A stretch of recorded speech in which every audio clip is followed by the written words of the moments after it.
ये चाल उतनी तेज होगी।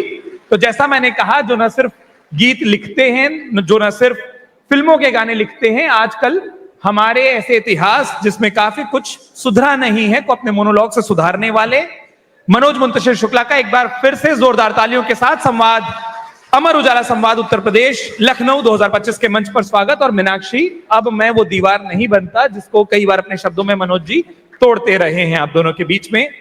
मंच आपके हवाले। थैंक यू सो मच उत्कर्ष, बहुत बहुत धन्यवाद आपका। उत्कर्ष आज सुबह से मंच का जब संचालन कर रहे हैं, हो सकता है आप में से बहुत लोग ना जानते हो, छत्तीसगढ़ से हैं लेकिन लखनऊ के रंग में पूरी तरह से ढल चुके हैं। और जब लखनऊ के रंग की बात हो रही है तो डियर लखनऊ, आपके लिए बिस्मिल सईद साहब का एक शेर है जो मैं पढ़ना चाहती हूँ।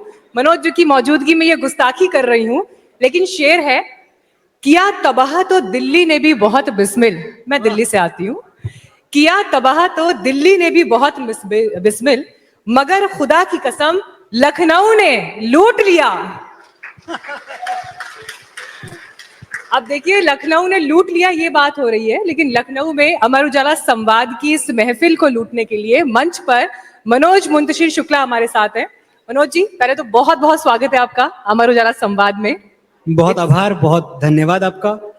और एक बात मैं कह दूं, कुछ भी मुझसे पूछा जाए उसके पहले, कि मुझे जीवन का पहला बड़ा मंच 2017 में कानपुर में अमर उजाला ने दिया था।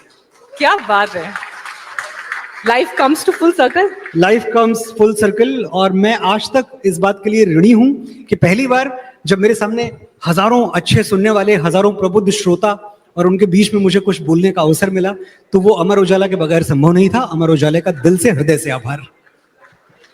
अब देखिए, लखनऊ की बात हो गई है तो लखनऊ के अदब का जिक्र भी आएगा, लखनऊ की शायरी का जिक्र भी आएगा, लखनऊ के मिजाज का जिक्र भी आएगा। और बहुत सारी यंग ऑडियंस वहां ऊपर से नीचे तक जो हमारे साथ यहाँ बैठी है, इश्क मोहब्बत वाले गीत तो उन्होंने आपके बहुत सुने हैं, लेकिन आज लाइव सुनने का मौका है। लखनऊ को लेकर जो भी आपकी यादें हैं, कुछ चंद शब्दों में। लखनऊ यादें, लखनऊ भूलने की चीज ही नहीं है। क्या बात जो है? एक बार लखनऊ से गुजर गया वो लखनऊ नहीं भूल सकता। और मैं तो लखनऊ में रहा हूं। वो गीत गाती गोमती की लहरें भूल जाएं। क्या बात है?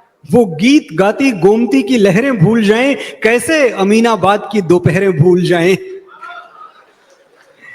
शामे अवध सा सुर्ख है अब भी लहू हमारा, हम अब भी लखनऊ के हैं और लखनऊ हमारा। लोगों को कैसे अपना बनाना है, ये आपसे सीखना पड़ेगा आज तो। जिस अंदाज में ये मेरे अपने हैं, ये मेरे अपने हैं, और ये मेरे इतने अपने हैं कि पूरी दुनिया में शायद लखनऊ, अमेठी और उत्तर प्रदेश वालों के पास ये अधिकार है कि ये मेरी प्रशंसा तो करें ही, लेकिन ये मुझे डांट भी सकते हैं। ये हक और किसी को नहीं है, इनको है। क्या बात है लखनऊ, आज तो तारीफ पर तारीफ। हाँ, और किससे गोई, अभी आगे इंतजार कीजिए, बहुत कुछ और आने वाला है। लेकिन आपने कहा मुझे डांट तक सकते हैं। जी, मुझे डांट तक सकते हैं, ये इनका अधिकार है।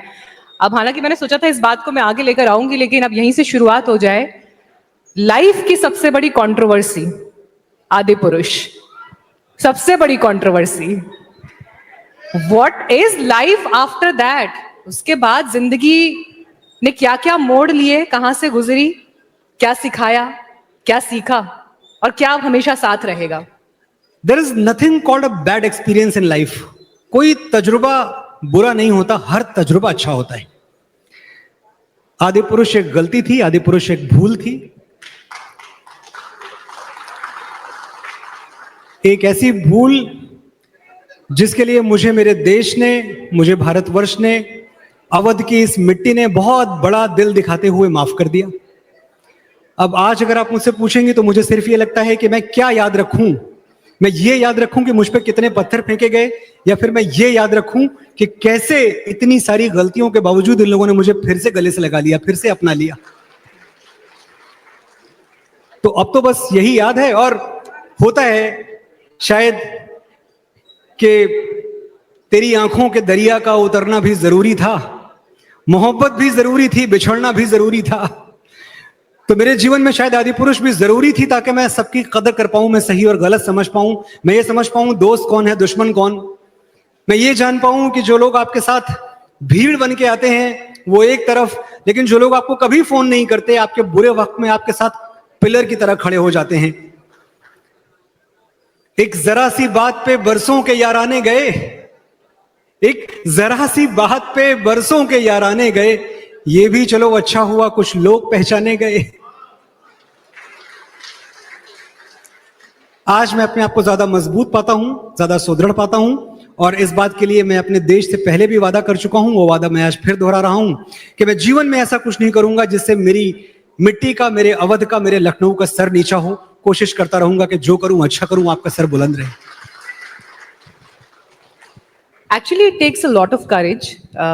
बहुत मेहनत लगती है अपनी गलती को स्वीकार कर उस पर सबक लेकर आगे बढ़ने की, और उसे एक सार्वजनिक मंच पर खुले दिल से सबके सामने कहने की, और वो भी इंटरव्यू की शुरुआत में। मुझे लगा था इस सिलसिले में आगे बढ़ेंगे तो फिर ये बातें भी आएंगी, लेकिन क्योंकि आपने जिक्र कर दिया कि मेरे अपने लोगों को मुझे डांटने का भी हक है, इससे बड़ा परिवार की फीलिंग और क्या होगी, मैं ये सोच रही हूँ। लेकिन हिम्मत लगती है, और जिस तरह अंदाज में आपने ये कहा कि कैसे लोगों की पहचान हुई, दोस्तों की पहचान हुई, अपने और परायों की पहचान हुई, लेकिन क्या कहीं पर कोई टीस इस बात की भी रह जाती है?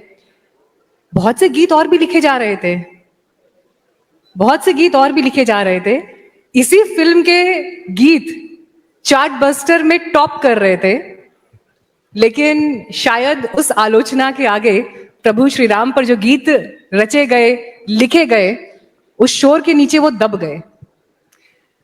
ये टीस है कहीं पर? हाँ, अब अगर मैं बोलूं कि ये दुख नहीं है मुझे, तो ये भी झूठ ही होगा, और लखनऊ से क्या झूठ बोलना। ये जो बनावटें हैं, जो तसन्नो है, जो दिखावा है, ये सब रखते हैं बाहर वालों के लिए।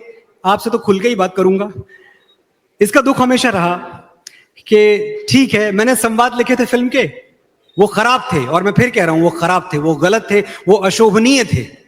लेकिन साथ ही फिल्म के गीत थे जो आपने ही इतना गाया, इतना गुनगुनाया। जय श्री राम एक आइकॉनिक हिट हुआ, राम सिया राम बहुत बड़ा, मुझे लगता है पिछले 2 साल में उससे बड़ा कोई हिट गाना नहीं आया। उसके लिए अगर थोड़ा सा श्रेय मुझे मिल जाता, लोग कहते कि हाँ ये भी इसी ने लिखे हैं, तो अच्छा तो लगता। और लाइटर नोट, लेकिन हनुमान जी वाला डायलॉग थोड़ा सा मतलब था तो सही, ऐसा जिसको सुनकर 1 सेकंड के लिए कोई भी ठिठक जाएगा कि हनुमान जी ये कैसे बोल सकते हैं, उनको ऐसे बोलते हुए कैसे दिखाया जा सकता है। तैलम त्वम पितुः वस्त्रम त्वम पितुः अग्नयाम त्वम पितुः त्वम पितुः दाहयते। ये ठीक है? यही था हिंदी में। तेल तेरे बाप का, कपड़ा तेरे बाप का, आग तेरे बाप की, जलेगी भी तेरे बाप की। भाषा, यही बात मैं संस्कृत में कहूं तो उसमें कितना वजन है। यही बात मैंने बहुत ही पेडेस्ट्रियन लैंग्वेज में कही, तो मुझे लगता है बात कहने का जो लहजा था, उसको चुनने में, उसको सेलेक्ट करने में गलती हुई हमसे। तो बस इतनी सी बात है, क्या कहें और। इनफैक्ट इस पर एक बात मुझे छोटी सी याद आती है। जी। महाकुंभ के दौरान जी। जिस समय कवि चल रहा था, हाँ। 1-2 यंग बच्चे थे जो कैमरा लेकर गए बाबा जी के सामने, तो उन्होंने चिमटा भी लगा दिया, उनको डांट के भगा दिया, और वो तस्वीरें, वो क्लिप्स बड़ी वायरल हुई। इस बात का मैं यहाँ पे जिक्र इसलिए कर रही हूँ क्योंकि आलोचना और ट्रोलिंग के बीच कई लोग ऐसे भी कहने वाले थे। फॉर एग्जाम्पल, मैं अगर अपनी मदर का उदाहरण दूं, मेरी मम्मी ने, मैंने उनको दिखाया, मैंने कहा मम्मी देखो ये हो रहा है, तो उन्होंने ये कहा कि ये साधु हैं, ये संत हैं, इनका चिमटा मारना भी एक आशीर्वाद है, इस बच्चे की जिंदगी बदलेगी आगे चलकर। तो कई बार वो डांट और आलोचना आपको किसी और रास्ते पर भी ले जाती है। Time will only tell, I think. बिल्कुल, मैं आपसे यही कह रहा हूं कि जो कुछ सीखा मैंने आदिपुरुष के बाद, वो अपने आप में बहुमूल्य है मुझे दुनिया में। अच्छा, आदिपुरुष मेरी 75वीं फिल्म थी, 75th फिल्म, पहली पिक्चर नहीं थी। इसके पहले अभी अग्निहोत्री जी बैठे हुए थे, हम बात कर रहे थे कि बाहुबली आई। तो जब बाहुबली के मेरे गीत और मेरे संवाद इसी शहर, इसी लखनऊ में बच्चा बच्चा गाता रहा, दोहराता रहा, तब तो मैंने नहीं पूछा कि व्हाई मी। जब आपने Galliyan, Tere Sangyaara, Rustom, MS Dhoni, the untold story, इतनी फिल्में बैक टू बैक आती रही, 100, 200, 300 करोड़ देखना मेरी फिल्मों का रोज की बात हो गई थी मेरे लिए, आपकी वजह से। फिर तो मैंने नहीं पूछा व्हाई मी। तो जब इतने दिन बाद आपको ही मुझ पे क्रोध आया, आपको ही मुझ पे रोष आया, आपने ही मुझे डांटा फटकारा, तो मेरे पास ये अधिकार नहीं है पूछने का कि व्हाई मी। अब हक नहीं है मेरे पास। त्वदीयम वस्तु गोविंदम तोभ्यमेव समर्पितम। जो कुछ था आपका दिया हुआ था। ये शोहरतें, ये चकाचौंध, गौरीगंज का एक लड़का यहीं बगल में है, 2 घंटे की दूरी पे। मेरे घर के बगल जो पान की दुकान थी उसका पनवाड़ी भी मुझे नहीं पहचानता था कि मैं कौन हूं। आज ये सब दिया आपने, इतनी चमक दमक दी। तो ता जिंदगी अगर आपके कदमों पे सर रख के बैठा रहूं तो भी कम होगा। ये छोटी छोटी बातें, आपका डांटना फटकारना, आपका मुझसे रूठ जाना, आप विश्वास रखिए आज की बात नहीं है, जीवन भर की बात है। जितनी बार आप मुझसे नाराज होंगे, मैं कभी ये पूछने नहीं आऊंगा कि भाई किस बात पे नाराज हो, सिर्फ क्षमा मांगने आऊंगा, सिर्फ माफी मांगने आऊंगा। आपको नाराजगी कहा क्या, मुझे माफी का। और मुझे लगता है कि action speaks louder than word, क्योंकि उसके बाद जिन गीतों के साथ आप आए, पूरे महाकुंभ में प्रभु श्री राम के जो गीत गूंजे, घर घर में गूंजे, सवेरे जब दिन की शुरुआत होती है उस समय गूंजे, जिस समय लोग स्नान कर रहे थे, डुबकी लगा रहे थे वहां गूंजे, पूरे मेले में गूंजे, हर रील में गूंजे, विदेशों से जो लोग आए थे उनकी जुबान पर गूंजे। I think action speaks louder than words. Yes, और ये एक्शन भी मुझसे ज्यादा इनका था। इसलिए था कि ये इस बात पे जब नाराज हुए कि मैंने भगवान श्री राम की मर्यादा में कुछ कम कर दिया, कुछ घटा दिया, या एटलीस्ट कोशिश की, कोई मेरे जैसा क्या घटा पाएगा उनकी मर्यादा को। हजारों करोड़ों लोग हमारे सनातन के सीने पे पांव रख के गुजर जाएं, बाल बांका नहीं कर सकते, मैं तो खैर चीज क्या हूं। लेकिन जब इनको दोबारा अवसर मिला, उसी साल 16 जून को फिल्म आई थी आदिपुरुष, सूर्यपाल जी, 16 जून 2023 को, और नवंबर में, अक्टूबर में जब दिवाली आई तो मैं देख रहा हूं कि सब भूल के देश के हर मंदिर में, देश के हर घर में क्या बज रहा है, मेरे घर राम आए हैं जो मैंने लिखा, राम आएंगे जो मैंने लिखा, नगरी हो अयोध्या सी जो मैंने लिखा, ये सारे गाने बजते रहे। तो मैं समझ गया, राम सिया राम, जय श्री राम। तो मैं समझ गया कि ये जो भगवान श्री राम से इस देश ने सीखा है, वो क्षमाशीलता सीखी है, वो उदारता सीखी है, वो अपना हृदय बड़ा रखना सीखा है। इन्होंने बहुतों को माफ कर दिया और मुझे भी कर दिया। चलो अच्छी बात है, आगे बढ़ते हैं, आगे से अच्छा करें। ये शिफ्ट कैसे आया, लेकिन जो ये डिवोशनल गीत आपकी लेखनी में आए, मतलब मैं अगर आपके करियर की ट्रेजेक्टरी को जब देखती हूँ, हमने देखा शुरू में फिल्मों में रोमांटिक गीत आए, जिसमें MS धोनी का गीत हो गया, कौन तुझे यूं चाहेगा, मैं फिर भी तुमको चाहूंगा, है ना। उसके बाद केसरी के गीत हमने देखा कि किस तरह से आए। एंड ये शिफ्ट जहां पर हम देख रहे हैं, प्रभु श्री राम पर वो गीत आए, उसमें एक डिवोशनल, धर्म का, आस्था का, समर्पण का जो ये भाव है, ये शिफ्ट क्या कंट्रोवर्सी के बाद आपके भीतर फूटा, एक लेखक के रूप में, क्रिएटिव पर्सन के रूप में, या सोचा समझा स्टेप था? किसी का शेर था एक कि जीत ने अंधा कर दिया है तुझे, जीत ने अंधा कर दिया है तुझे, तुझको एक हार की जरूरत है। तो मुझे ये मानने में आज कोई संकोच नहीं है, इसलिए क्योंकि मैं अपनों के बीच हूं कि हां, मैं अपनी रूट से थोड़ा सा तो अलग हो गया था। तो शायद मेरे लिए आदिपुरुष बहुत जरूरी थी, मुझे एक हार की जरूरत थी, ताकि मैं अपने राम की ओर, अपने अध्यात्म की ओर, अपनी जड़ों की ओर, अपने सनातन संस्कारों की ओर, अपने माता पिता की ओर वापस लौटूं और मुझे समझ में आए कि असली क्या है और नकली क्या है। तो जब हर कोई मुश्किल में राम की शरण में जाता है, जब मैं मुश्किल में था तो मैं भी राम की शरण में गया, मैंने श्री राम पे गीत लिखने शुरू किए। उस वक्त मुझे कोई सब्जेक्ट इंस्पायर नहीं कर रहा था, उस वक्त दुनिया की कोई मोहब्बत मुझे खींच नहीं रही थी, उस वक्त 500 करोड़ और 1000 करोड़ वाली फिल्में जो मैं तब भी लिख रहा था, लेकिन उनमें मुझे मेरा सुख नहीं मिल रहा था। मुझे लग रहा था कि अब अगर मैं राम के ही चरणों में अपने शब्द पुष्प अर्पित कर पाऊं, यहीं के शायर थे वाली असी साहब, उन्होंने लिखा था कि कलाम करने की तौफीक जिसने दी हमको, जिसने बोलने की शक्ति दी है, कलाम करने की तौफीक जिसने दी हमको, हम उसके कदमों पे अपना कलाम रखते हैं। तो मुझे भगवान श्री राम ने वाणी की शक्ति दी थी, शब्द की शक्ति दी थी, मैंने अपना सब कुछ उन्हीं को समर्पित कर दिया कि अब मैं निरंतर राम के लिए लिखूंगा, अपने प्रभु के लिए लिखूंगा, अपने ईश्वर के लिए लिखूंगा। निरंतर इसलिए क्योंकि मैं तब से तो आज तक रुका ही नहीं।